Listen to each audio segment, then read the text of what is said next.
Hello everyone, welcome to the second Front Porch game review. I'm Travis, I'm Samantha.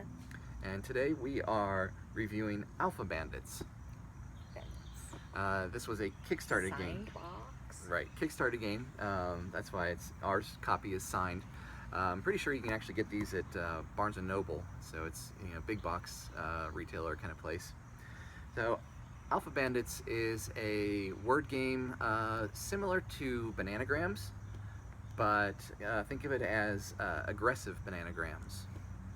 Yeah, like Bananagrams, you're kind of building your own thing. You get your letters, and the letter tiles are pretty simple.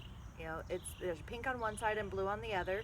The big letter is the letter you're potentially using. The small one tells you what letter is on the other side, and you have the option to use either side when you're putting them out. And you're just kind of building words in front of you out of your stuff. So in that way, it's like Bananagrams. However, what makes it different is that you may also draw from the bag some of these tiles that have special abilities. This one is a flip tile. This is a block. It will stop someone else from doing something to you. And a grab tile. So not only can you mess with your own, but you can mess with other people's tableaus of words. And the important thing is once you put a word out in front of you, you can't flip it. Right. Well, you can do all the planning you want behind your little mask, which sits on the table and hides your things. You can rearrange them all you want, flip them over and everything. But once you've moved your stuff out into the main play area, it's set unless you have a special tile that lets you mess with it. Right. You can grab something. You can grab your own letter and take it back and replace it. You can grab someone else's and steal it from them. The worst one, I don't have it out here though, is one that just stops the round. Normally the round stops just kind of by agreement when you're like, I'm done, are you done? Right. Yeah. However, you can play a tile that just says round's over, stop, score. Yeah, I beat him one round with that one. I just, I had good words right away, and as soon as I had my word set, I stopped the round. He did not get to put out his words. No, yeah. So generally you play 3 rounds, and then you score each time, because rounds will be very different in terms of who's doing better from round to round. And unlike other games that come in rounds, this one doesn't clear the board between rounds. The words you already had out are still out and can be added to or rearranged or messed up by the next round. So what did you think of it? Overall, I liked it. You know that I like word games. Mm-hmm. I'm a word girl. I guess the weird thing for me with this one was getting used to the idea that it's not about showing off your vocabulary. The fanciest words you can think of is maybe not a game-winning word.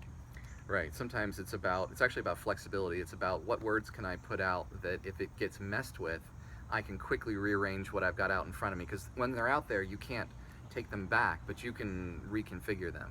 Right, and you're stuck with whichever side is up unless you have a special thing that lets you flip it, so you can't change your mind and use the other side of the letter. So rather than make satellite, if you just make sat, you can change that to sit or set.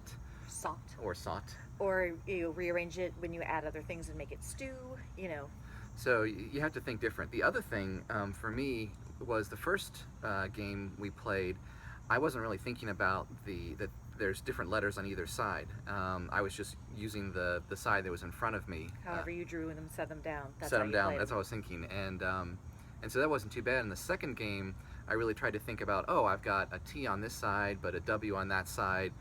And the number of permutations that exploded in my brain gave me some pretty serious analysis paralysis, because I was trying to think of, instead of 7 sets of letters, 7 letters, 14 letters, and that's a lot of different combinations, which... Still not as bad as the time we played paperback and I sat there for 20 minutes.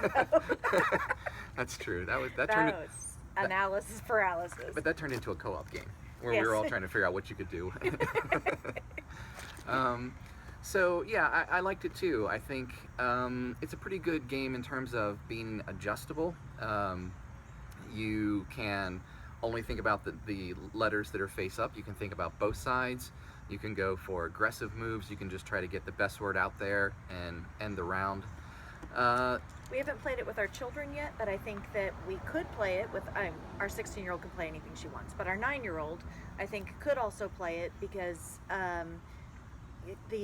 you don't have to be coming up with 15-letter words. You know, 4-letter words and 3-letter words are fine, and you can totally win with those.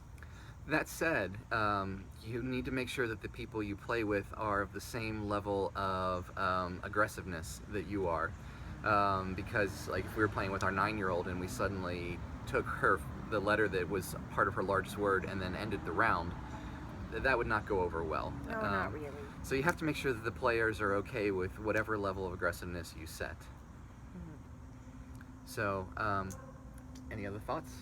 No, I think it was a good game. I mean, I don't think it's going to win the top spot in my favorite word game, but it's a solid word game. I really enjoyed playing it, and I liked that it played pretty quickly. Both learning to play it and playing it were quick processes, which you know I value. Yes, and I think we did 3 rounds in 20 minutes-ish. Yes. So, all right. Well, that's it for this review. Thanks very much, and please check in the comments for our link to Extra Life. We're going to be doing our 24-hour gaming marathon, and we'd love it if you were able to donate or just become part of Extra Life and do your own gaming marathon. So till next time, thank you.